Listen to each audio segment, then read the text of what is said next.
Hi everybody, welcome to Petra's Happy Place. How long has it been? It's been a hot minute, hadn't it? Well, there is a lot going on in this household, and I just, well, to be honest with you, I've just been putting more effort into doing a lot of other little things instead of filming, and I know I should. I know. I'm so sorry, but I just feel like there's just so much other things that I want to be doing that I just I'm not a good manager of my time. Can you tell? Well, let's see here. I am reclaiming my craft room, and I'm redoing things, and I just don't even know what it is that I'm looking at, what I'm wanting to do. So I'm just kind of like doing it little by little. So in this corner we have like a boxing match, right? But in this corner behind me I have a stack of yarn.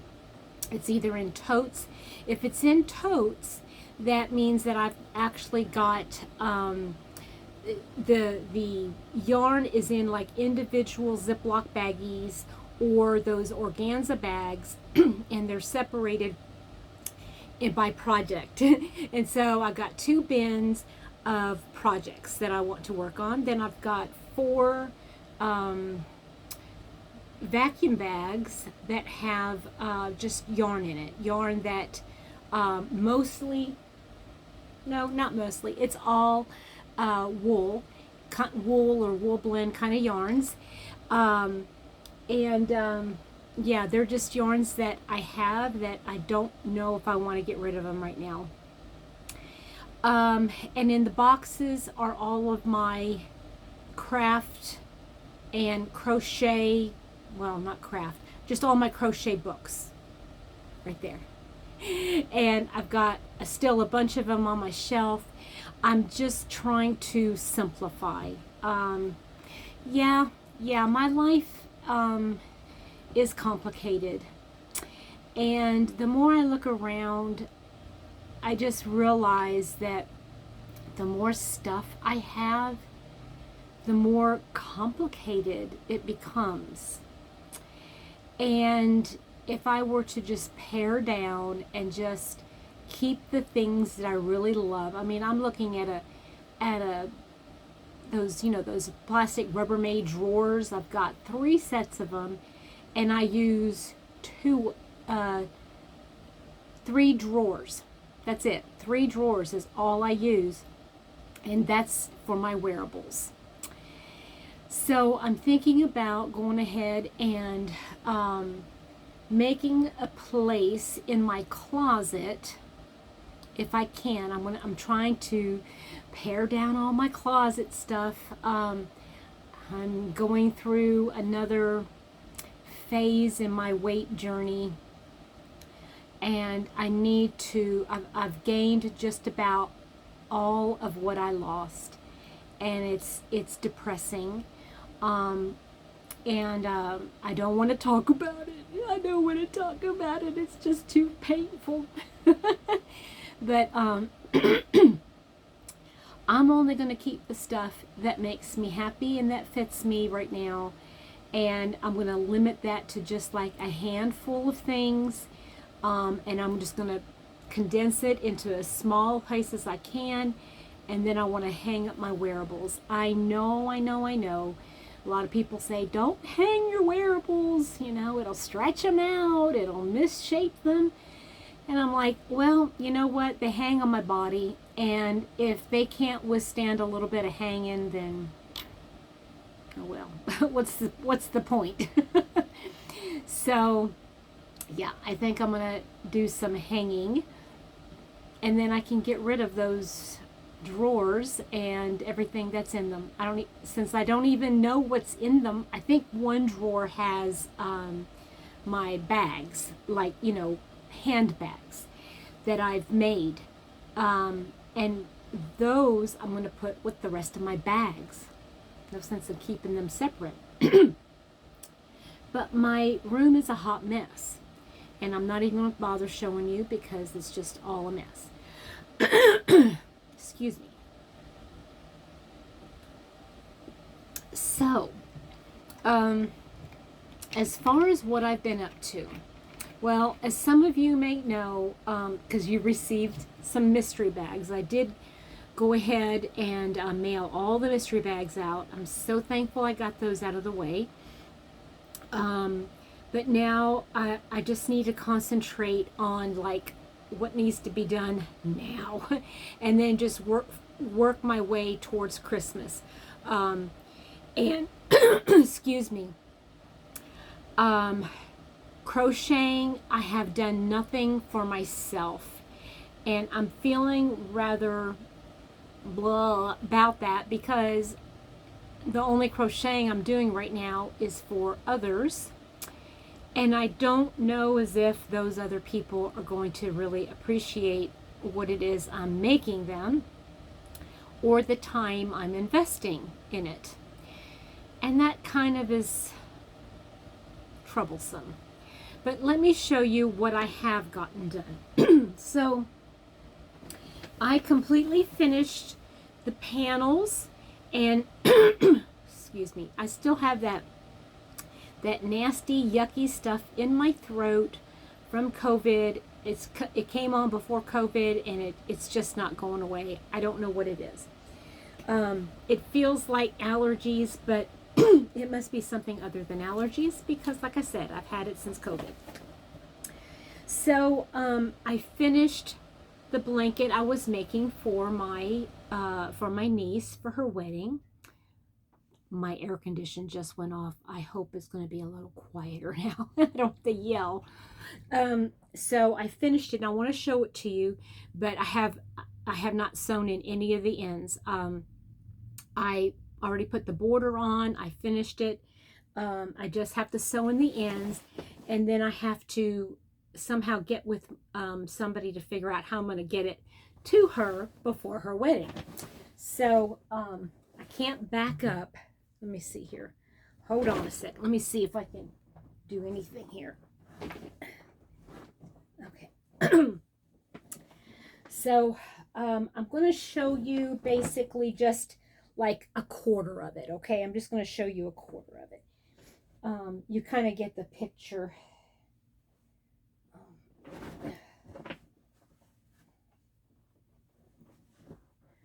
Okay. Oh, it's just too heavy. So the panels are like this, and then I have 3 rows of alternating baubles as a border, and then I just did a single crochet all the way around it. But let me pull it up a little closer so you can see.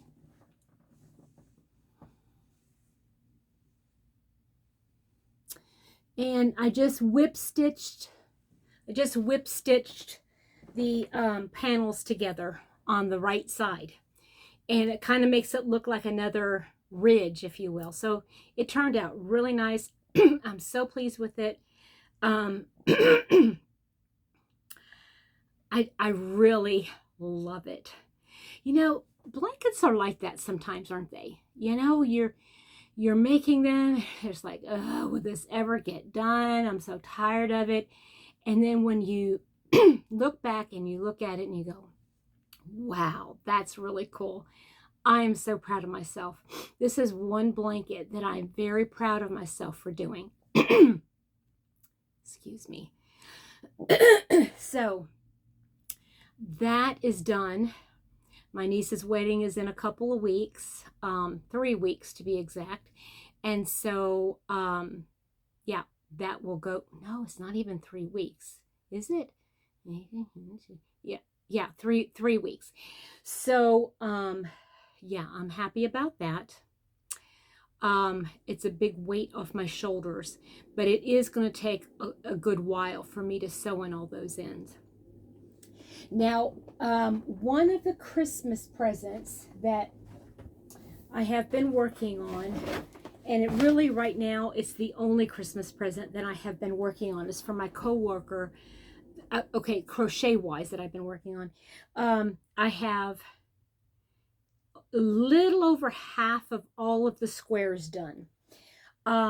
And what I've decided to do, because I was going to make it all different colors of greens and tans and mocha colors, but I've decided against that because I want the mocha colors to be able to border them and then attach them to each other and then put a border around it. So let me show you the squares. I think I need 63, and I have 33 done, and these are all just the greens. So you can see all the different greens I have. This one is showing a little bit brighter than it is. It's more like almost like a sea foam green.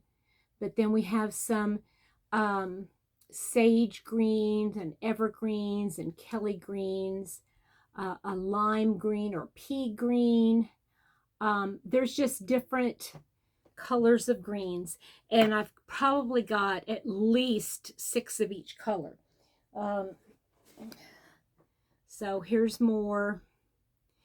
And see, what I want to do is I want to put, now, if I think you guys are, understand what I'm saying with this, but you see that it's very rounded around the edges. So when I go to put the border on each of these, what I want to do is in the corner, I'm going to do, like, instead of doing what I had been doing is putting a double crochet, treble crochet, and a double crochet in the corner. What I think I'm going to do is if I don't want to double crochet because it's going to use up too much yarn, and I only have 4 skeins of that camel color. So I think I'm going to single crochet, chain 3, single crochet, and then continue on. And I think that will point it out enough so that when I attach them all, that they will come up a little bit more square. That's what the plan is. So yeah, and so I've got, like I said, 30 of these squares. So that's that one. And then the other, instead of using the camel color, I'm going to be using blues. So let me go grab these blues so you can see them.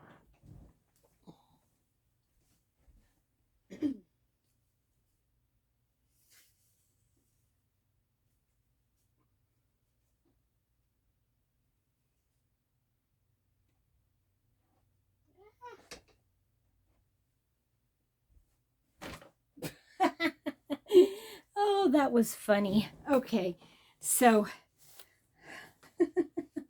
all right. So these are the colors of blue that I have. These 4, and then these 4. I can't hold them all together. And then I have another one of this color. So I've got 9. I've got 9, 10, because that one is this color. So I've got 10 of these, and I can get 3, at least 3 squares out of each skein. Let me see. I don't know if I can hold them all up. Let's see. There we go. I think they'll look okay with the green. I mean, they're not like ideal, but I don't want to buy any more yarn.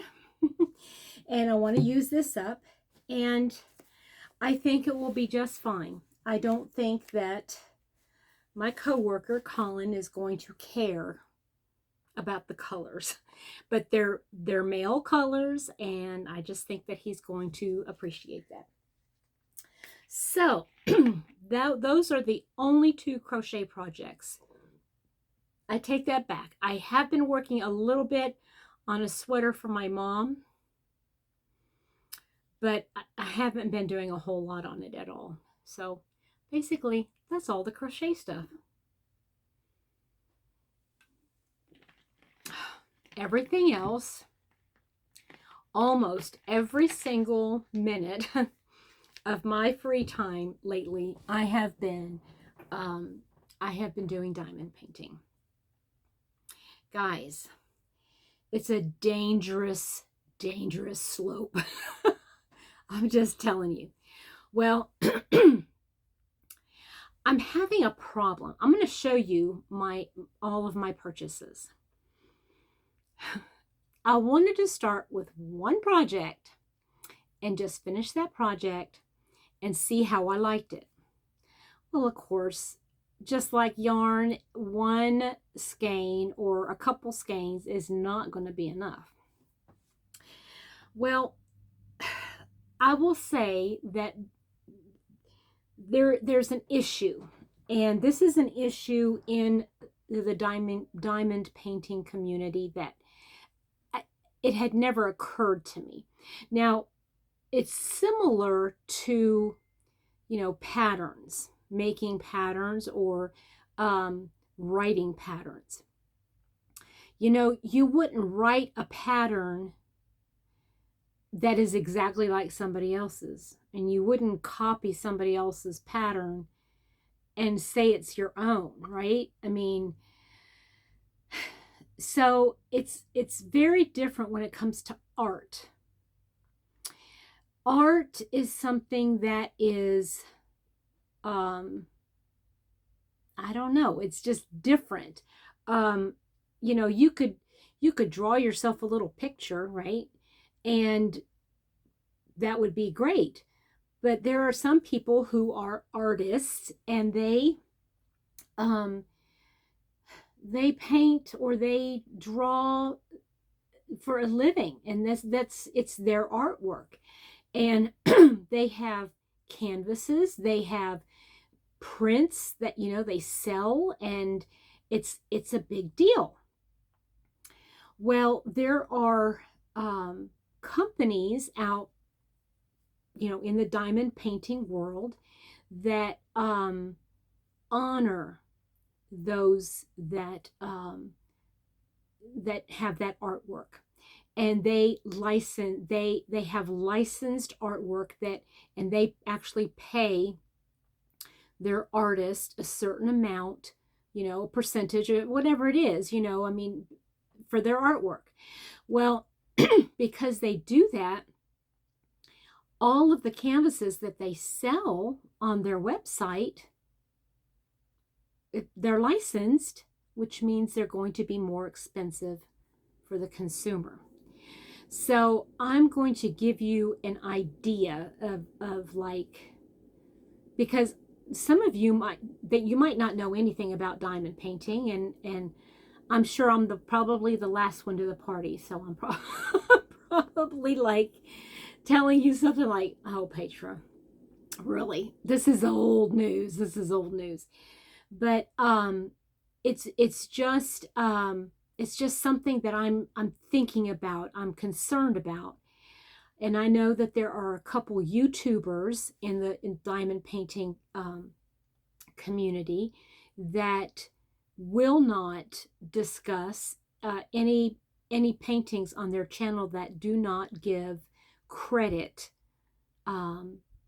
where credit, I mean, you know what I'm saying? They're not going to do anything on their channel. They're not going to show any diamond painting canvases or anything like that unless they are licensed and that the company where they bought them are doing everything legitimately. That being said, there are tons, and I do not exaggerate, there are as many diamond paintings as there is yarns out there. I mean, there's just, oh my word. And there's some beautiful, beautiful pictures, and I don't know, I just kind of get funny about that, and I think, well, should I buy those? Well, it's kind of too late for that, because I didn't learn about it until after I bought everything. But give me a second, and I am going to try to put things in front of me and situate the camera a different way so that I can show you some of these diamond painting canvases. And all the ones I'm going to show you, except for the very first one, all of them are incomplete, okay? And I just want to tell everybody first, that I'm not sponsored by anybody. I bought all these things myself. I'll try to tell you where I got them. This is going to be a little bit longer of a video, and I do apologize. But yeah, I'll try to tell you where I purchased them from. And I'll attempt, you know me, I'm not very good at leaving everything in the description box, but I'll try to do that for you. But every diamond painting kit, every single diamond painting kit, whether it's $3.99 or $109.99, is going to come with a toolkit. And that, the very, very basic, what you need is you're going to need a diamond painting pen, it's called, a little tray, and a little thing of wax. And that's the very minimum that every single canvas is going to have. Okay? And it'll come so that you don't have to buy anything. So when you buy a kit, you don't have to buy any extras, so like it would be like buying a crochet kit for a blanket, and they include the stitch markers, the hook,